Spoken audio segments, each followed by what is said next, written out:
So let's look at the answer to our question now.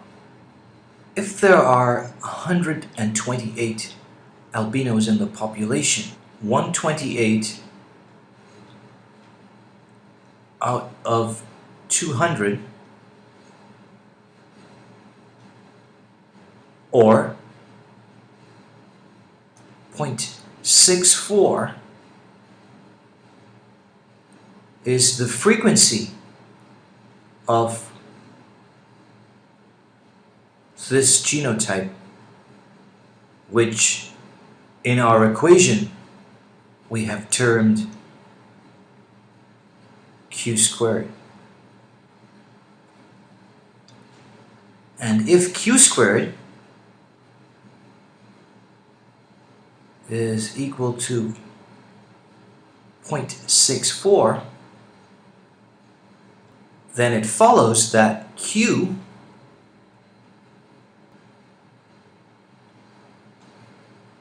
would be equal to the square root of 0.64, is 0.8.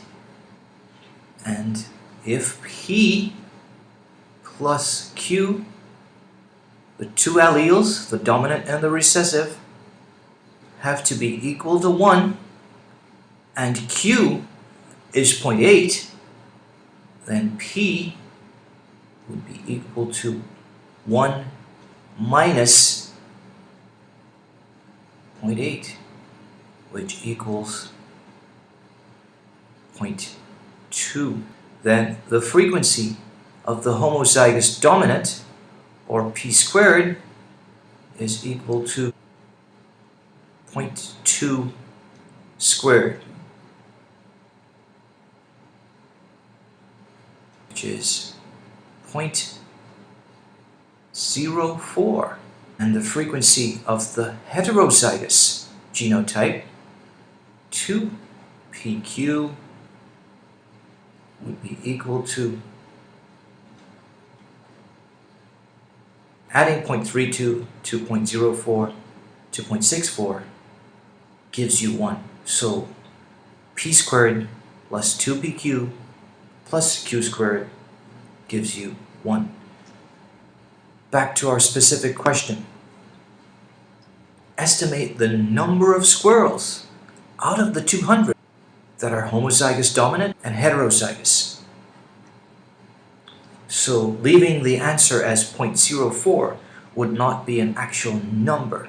So therefore, in the case of 2PQ, we need to find 32% of 200, and that would give us 64 squirrels that are heterozygous. And in the case of P squared, we need to find 4% of 200, which would give us 8 squirrels. Just checking to see that everything makes sense. 64 squirrels that are heterozygous plus 8 that are homozygous gives you 72, and we can add that to the 128, and the total population would be satisfied of 200.